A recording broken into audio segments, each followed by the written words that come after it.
Hello students, this is your professor, Dr. Mink, and welcome to another exciting lecture from our Java Foundations textbook for the class CSC122, Computer Science 1. In this lecture, we're going to cover data and expressions in Java. Much of this is going to be very similar to what you learned in the prerequisite course, CSC121. As mentioned previously, this chapter focuses mostly on declaring and using variables and expressions. We'll cover Java primitive types, escape sequences, and data conversions from one type to the next. And we'll end the lecture with an overview of the scanner class that allows us to add interactivity to our programs.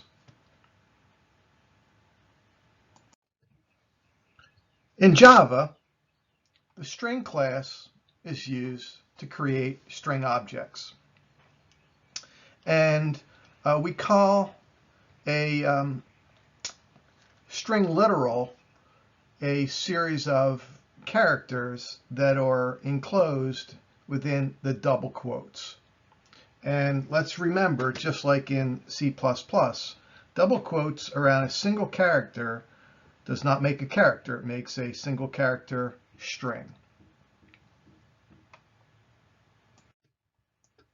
In the previous class, we learned C++, and we discussed member functions, having an object of a specific class called the member function. And if you recall, the syntax was object.memberFunction followed by the argument or parameter list. In Java, we're using the terminology method. In the Lincoln program, we called the println method, and the object calling the println method was system.out, and that represents a monitor or a destination, if you will. We called that a stream in C++. So the system.out object is where we can send output using the println method. And here we have the syntax for the object calling that method and sending the character string hello.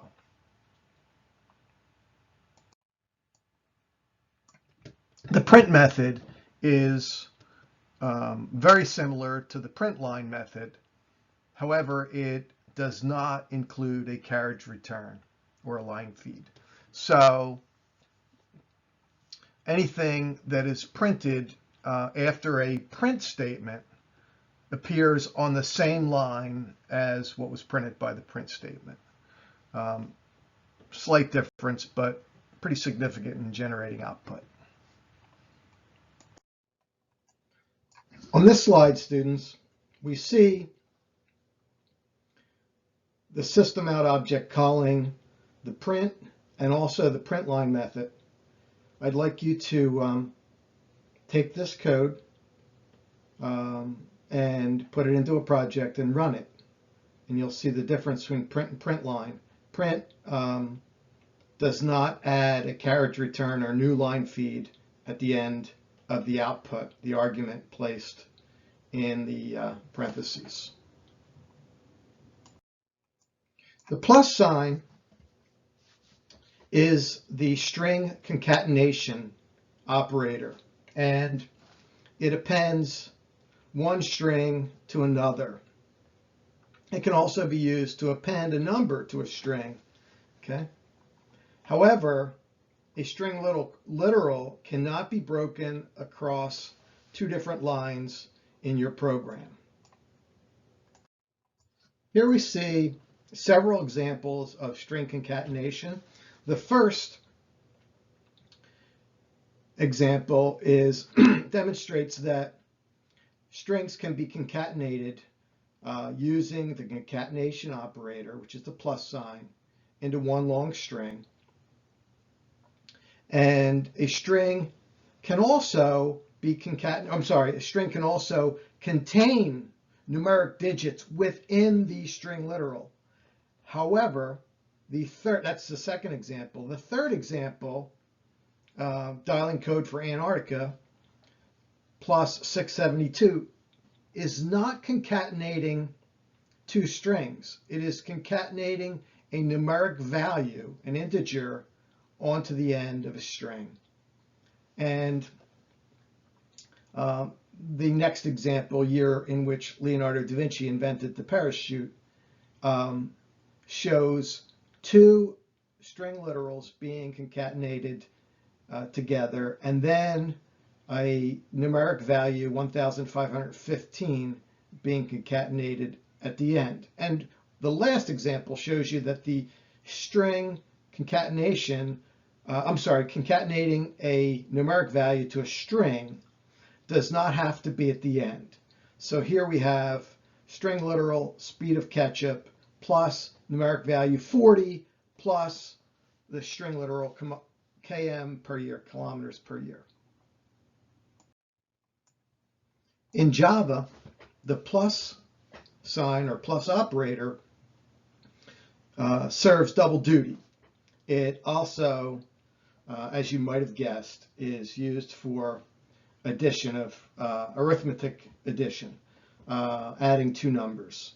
And it depends on the type of operands that are separated or that it is used to separate. So obviously, if both operands are strings, both operands being on both sides of the plus sign, then it performs string concatenation. If both operands are numeric, then it adds the two and yields a numeric value.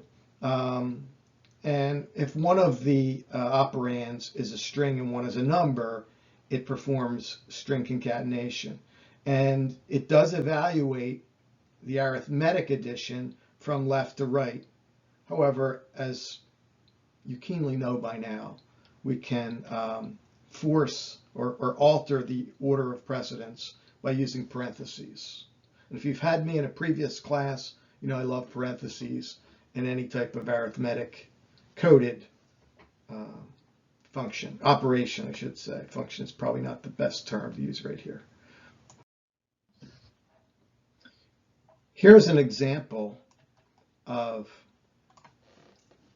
two lines of code that are extremely similar. The first println method call by system.out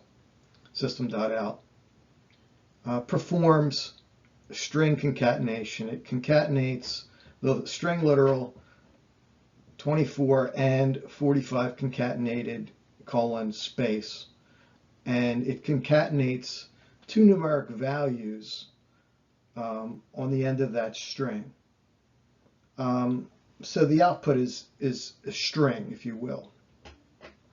The next line, because remember, it evaluates left to right, and the only parentheses we have here is the argument list for the println method.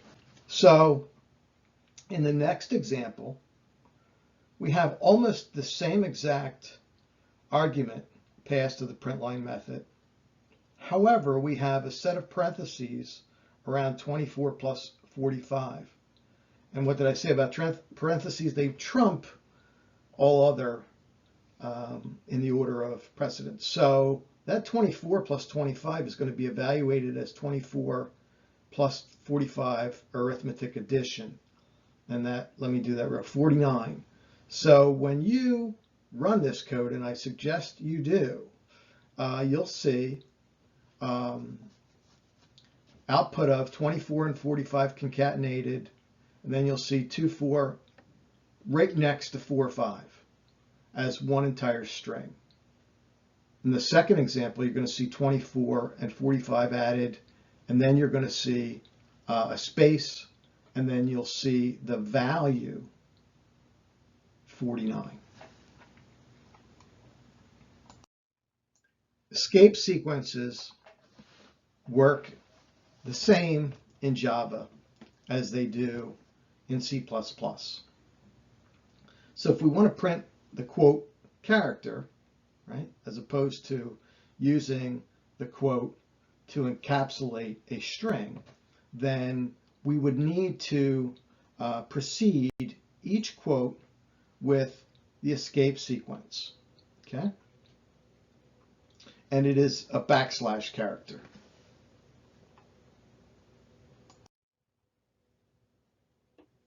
I'm not going to spend too much time on these escape sequences because they function the same as the escape sequences in C++, which should have been the prerequisite for this class. You've got backspace, tab, new line, carriage return, double quote, single quote, and backslash.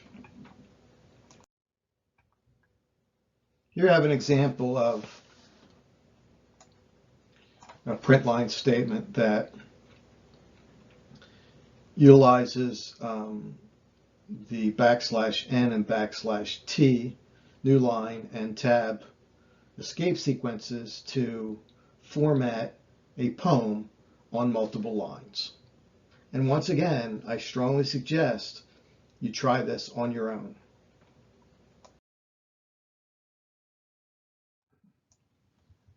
Obviously, this content is review for everyone in this class because of the prerequisites. Here's how you declare variables. It's almost exactly the same as you would in C++.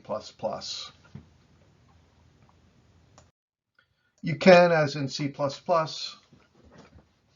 initialize a variable in its declaration statement or use an assignment statement later to give that variable an initial value.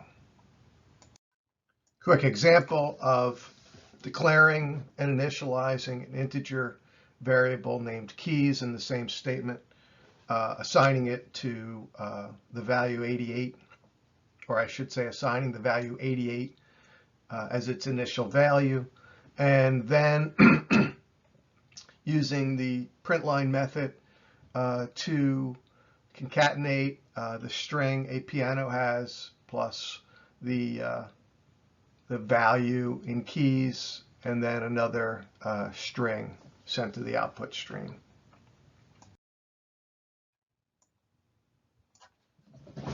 Assignment works exactly the same as it did in C++. The expression or value on the right hand side of the equal sign is evaluated and stored in the variable on the left.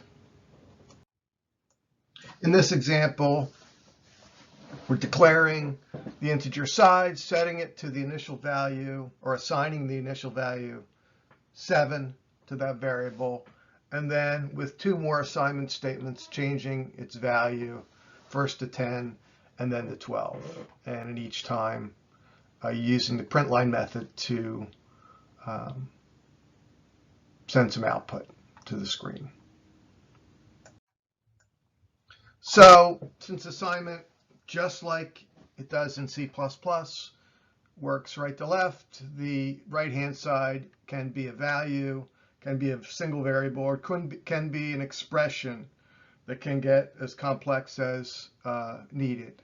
And it is the exact same sequence of the expression on the right-hand side being evaluated, then assigned to the variable on the left-hand side as it is in C++.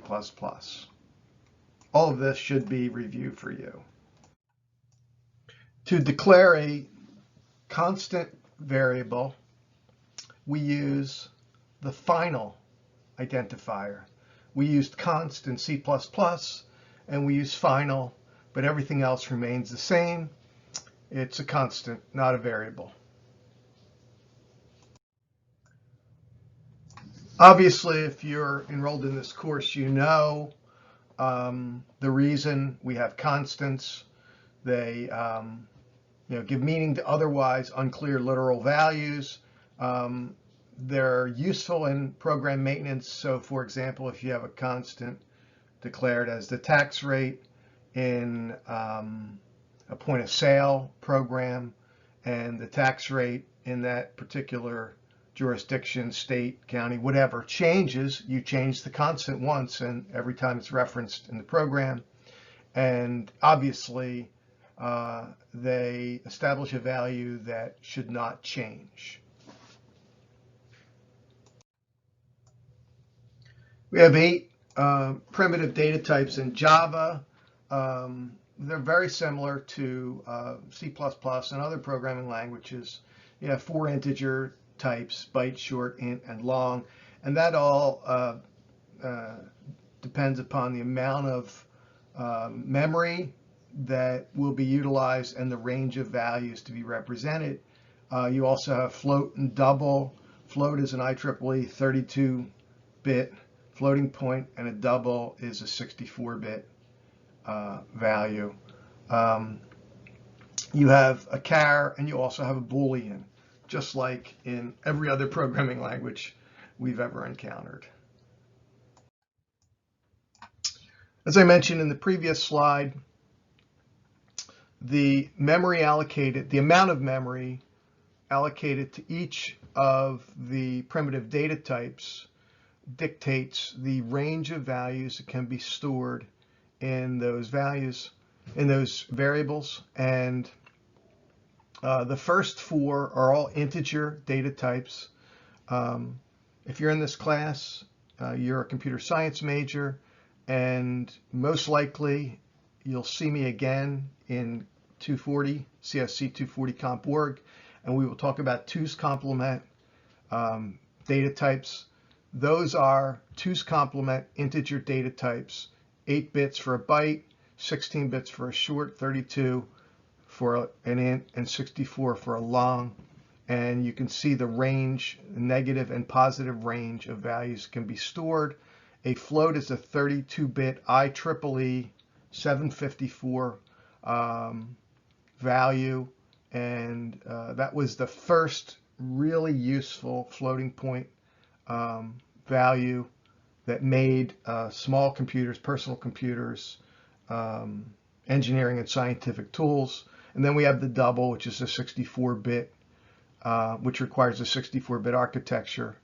And you can see the range of floating point or decimal values that can be represented with those variables. A char variable stores a single character. The initial numbering system for characters on computers was ASCII, which is an 8-bit character code. 8-bit numbering system, I should say. Java uses Unicode, which is an upgrade from ASCII, utilizes 16 bits. Unicode became popular when almost all architectures, personal computer architectures, became or moved beyond 16 bits. And this slide also mentions the difference between a char and a string. A string is not a primitive data type. It is a concatenation of characters, and the difference is single quote is a char and a double quote is a string. Even if it's a single character within double quotes, it will be recognized as a string. As mentioned in the previous slide, the character set is an ordered list of characters, each corresponding to a unique number. That number is stored using the Unicode character set or Unicode numbering system. And the Unicode numbering system differs from the ASCII, the original character set, in that it uses 16 bits per character, and ASCII was an 8-bit numbering system. Unicode is a much more robust character set, and it contains many characters and symbols from many world languages, unlike ASCII, which was pretty much an English keyboard character set. So as I've been discussing, or we've been discussing, assuming you're still paying attention, the ASCII character set is older, and it was created before we had mainstream availability of 16-bit instruction set architectures that could support a more robust character set, which is what Unicode is. It's a 16-bit numbering system. And ASCII is the ASCII character set is a subset of Unicode character set. So there's nothing you can do with Unicode, or there's nothing you can do with ASCII that you can't do with Unicode, but it's not the opposite. And once again, when you get into computer org, all of you will see this at a much lower level of abstraction. We'll be implementing ASCII and Unicode at a machine level. This is review. Boolean is value representing true or false, and it's a primitive data type in every programming language I've ever experienced, and most likely every programming language you will experience. It just has two states. It's the binary variable. It's either true or false. So once again, here we are with total review. The arithmetic operators used to build arithmetic expressions are the same as C++, addition plus subtraction minus multiplication asterisk division / and remainder is the percentage sign.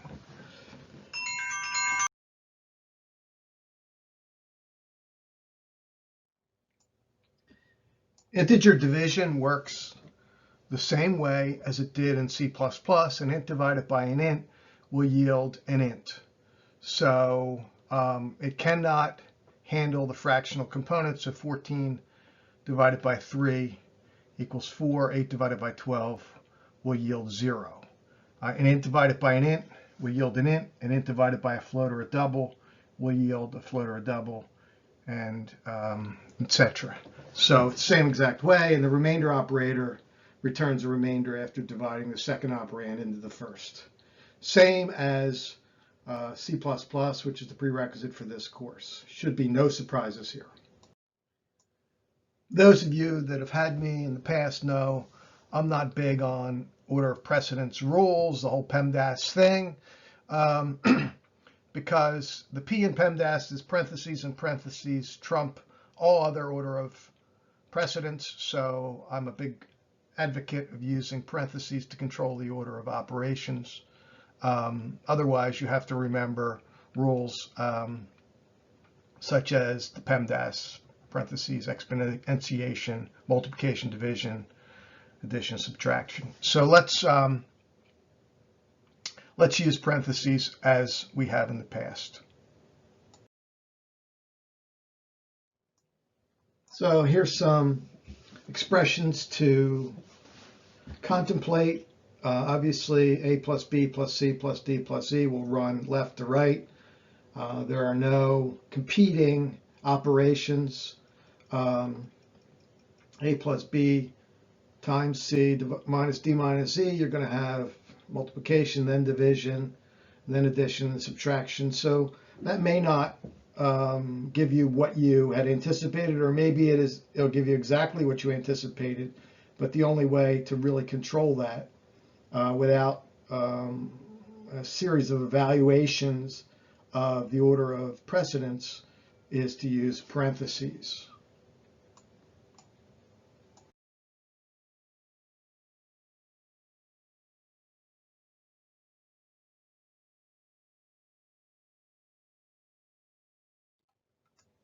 Here we're drilling down on the order of operation precedence. And as I mentioned, the first one, A plus B plus C plus D plus E, is simply going to go left to right, no parentheses, no competing operations.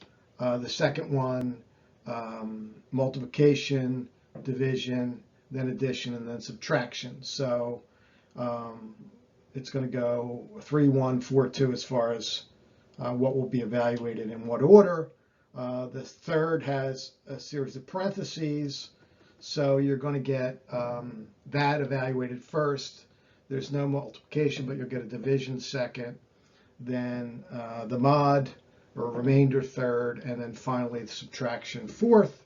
And then the last expression is controlled solely with the use of parentheses. So you're going to get the inner to the outer, so D minus E first, and then that'll be evaluated, resolved, and then added to C, and then multiplied to B, and then ultimately that will be the denominator of a division of A divided by that whole result.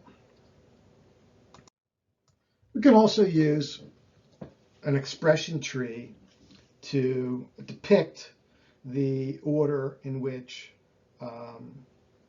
the operations within an expression will be evaluated. And that will start at the bottom and move up. So you'll have B minus C first, primarily because it has a parentheses around it, and then the division will trump the addition. Here we see the precedence of the operator precedence for certain Java operators. The unary plus and unary minus are right to left. Multiplication, division, and remainder left to right. Addition, subtraction, and string concatenation, or well, that is addition also, left to right. And the assignment operator is right to left.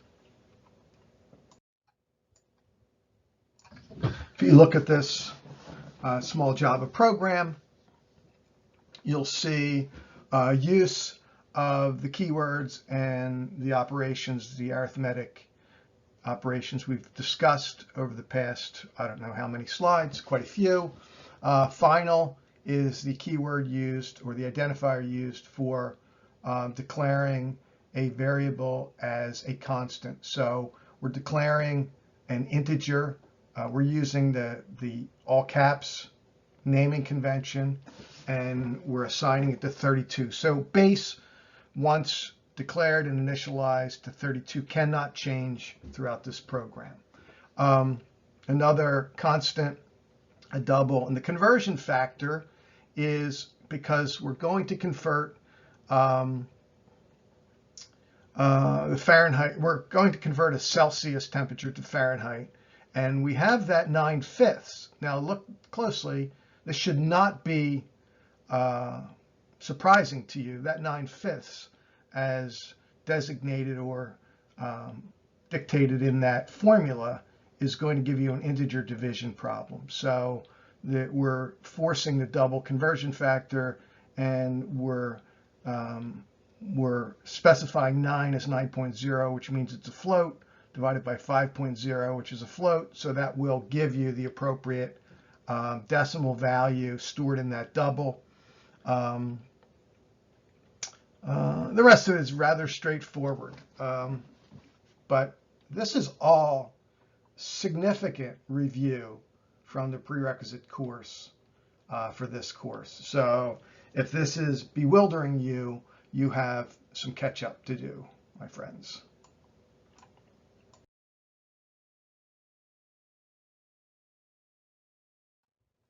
I'm not sure I love how the author of the textbook is explaining this, as the assignment operator has a lower precedence than the arithmetic operators, but we'll run with that. I certainly will say in a different way that an assignment statement, which has a variable to the left of the equal sign and an expression, variable, or value to the right, is evaluated right to left, meaning the expression on the right-hand side of the assignment statement, the equal sign, is resolved first and then stored in the variable. But what the author is saying in a few different ways is the same thing, that this statement here, this full statement, will run 1 sum divided by 4, max times lowest second, and then those two will be added together, and then the fourth step in this assignment statement is to resolve the right-hand side, sum divided by 4 plus max times lowest, and store the result of that in the variable answer. And what should be obvious to you from previous experiences in the prerequisite course, the right-hand side of an assignment statement can contain the same variable. We can be incrementing, in this case, we're incrementing the value in count. And so whatever, let's just say count, when we enter this statement at runtime, count holds the value 5. So we will take 5 and we will add 1 to it, and the right-hand side of this assignment statement will resolve to 6.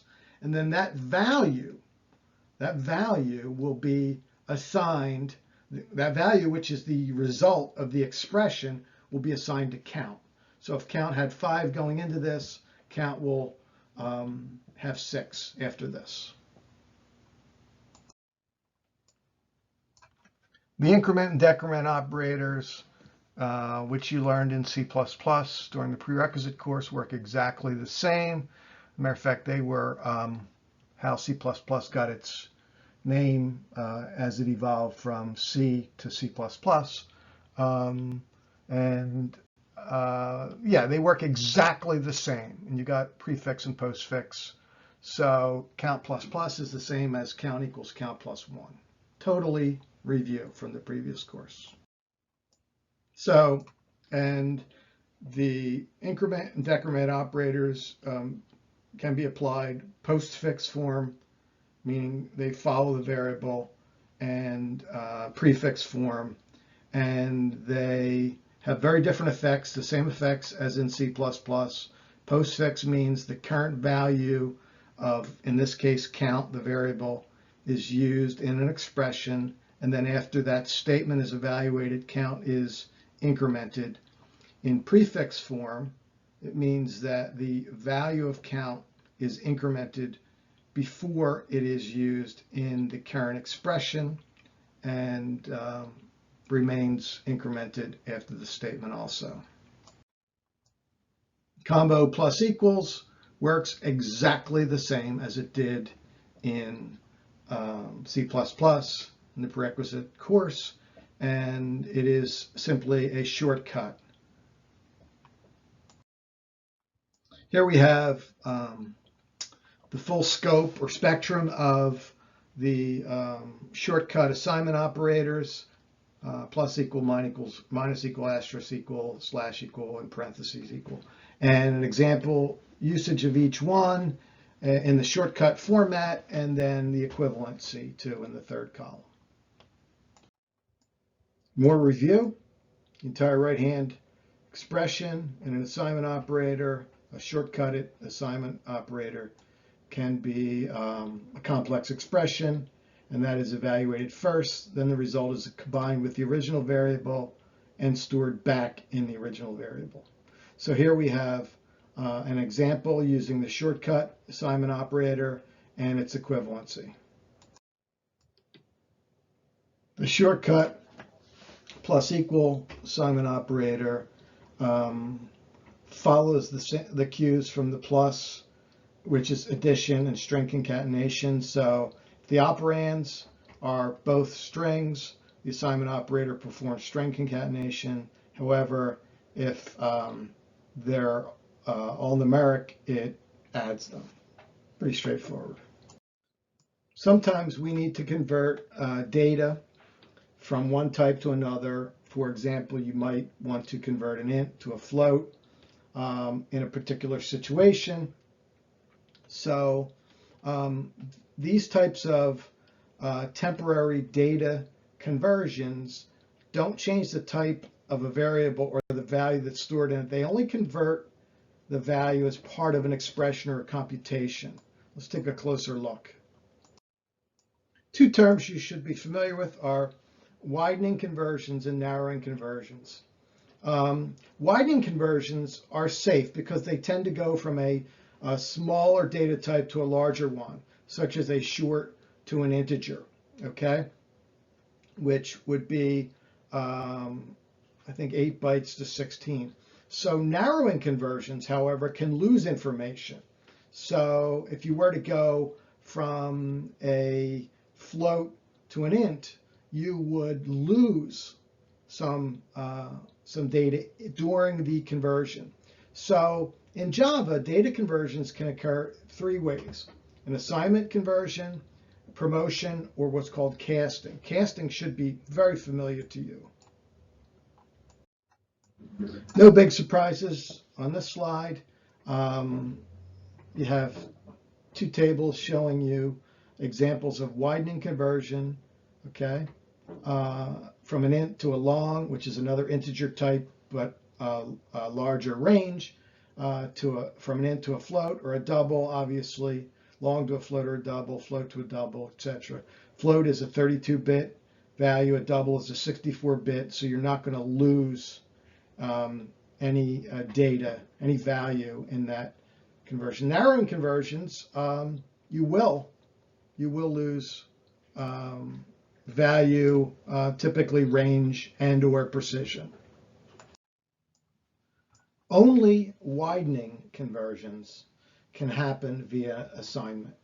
You can assign an integer value, in this case dollars was previously declared as an int, and you can assign that to money. So if dollars held 10, the integer 10, and it was assigned to money, money would hold 10.0.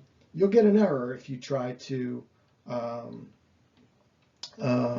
do a narrowing conversion via assignment statement. Promotion, the second way of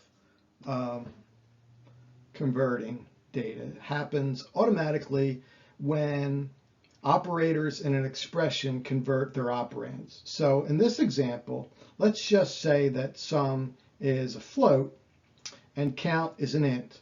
Well, a float divided by an int is going to resolve to a float.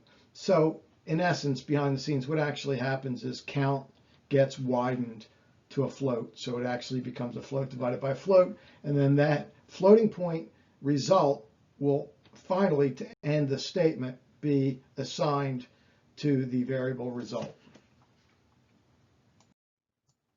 Now, once again, this is 100% review of material you were exposed to and assessed on in the prerequisite course for this. Casting is a temporary cast. It's actually a function, kind of a function call that returns the value in a different format. So in this example, and we use the old C++ style format for casting.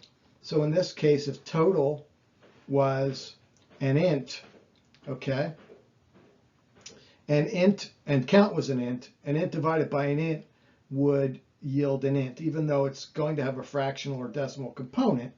An int divided by an int resolves to an int, and then you're going to have data truncation. You're going to lose whatever's to the right-hand side of the decimal point, because an integer can't be stored with a decimal component.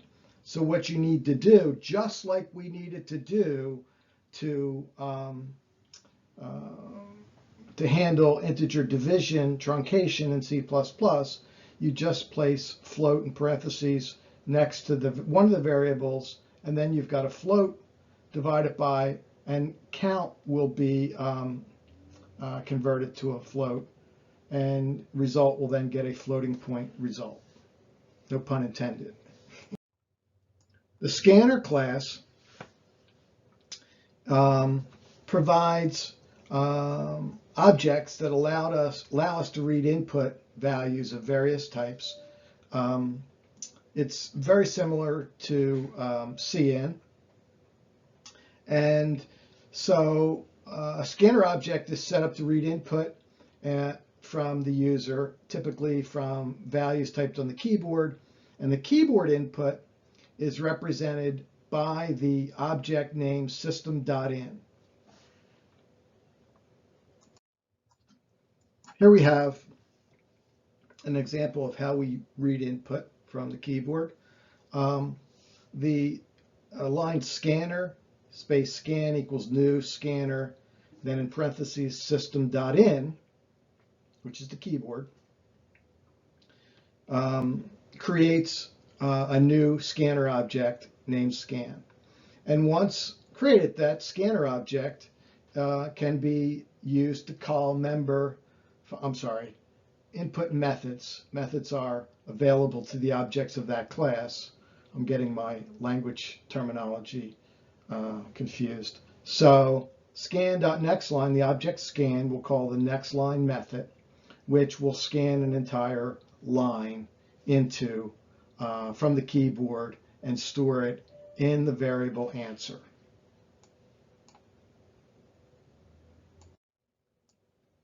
So because the real focus of this class is, no pun intended, classes and objects and object-oriented programming, the scanner class is included in the java.util class library, and it must be imported into the program before we use it.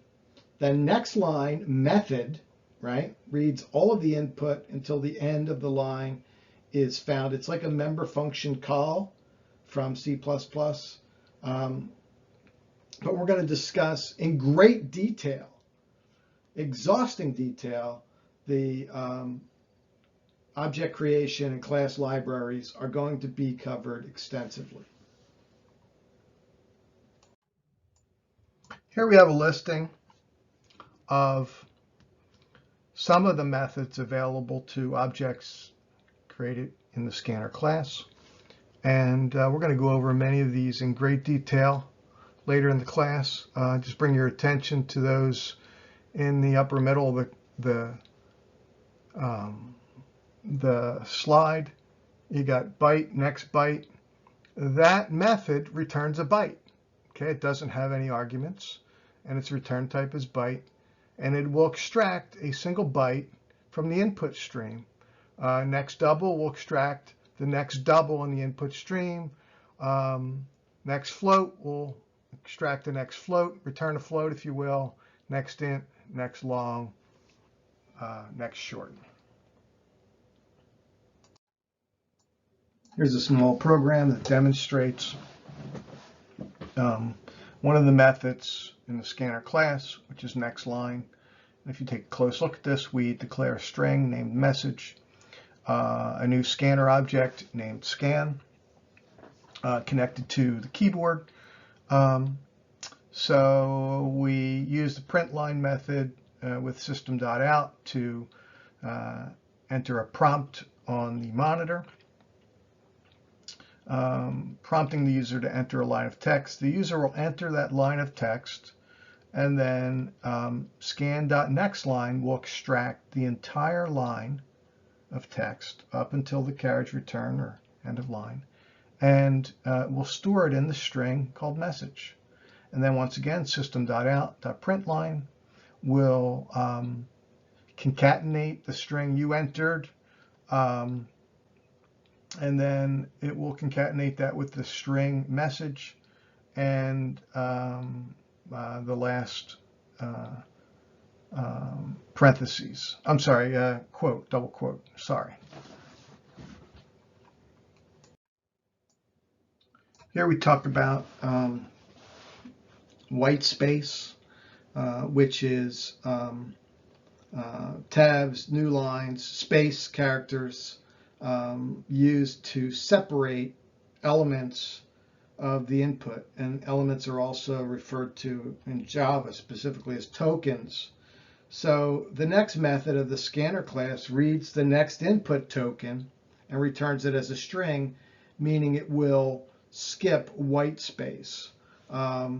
Methods that include nextInt and nextDouble read specific data types. NextInt returns an int, nextDouble returns a double. And here we have in the last slide of this presentation is examples of those methods, some of those methods that we covered in the previous handful of slides. So in this small program, we declare an integer named miles and two double variables, gallons and mpg. We specify a new scanner object named scan, and then using system.out.print, we transfer the string enter the number of miles. Remember, we're using print, not print line. So the next keystroke of the user will be on the same line as that prompt. And then we use the scan object to call next int, and we will extract an integer from the keyboard, and we will assign it to miles. And then we will enter the prompt, enter the gallon of fuel used using the print method, not print line. So once again, there's space after the colon, which will allow the user to enter the input of the number of gallons on the same line, and then scan.nextDouble will extract a double from the keyboard. And then we have a simple expression, miles divided by gallon, and assign that to MPG and send the output using systemout.println. Okay, hope you've enjoyed the lecture for this chapter. It is 97%, that's a guess, review from the competencies assessed in the previous course, structured programming in C++. So if you're struggling with any of the concepts of this lecture, you need to get a hold of me, and you need to do a little review, because we're going to start new material very quickly. Thanks for watching. Have a great day.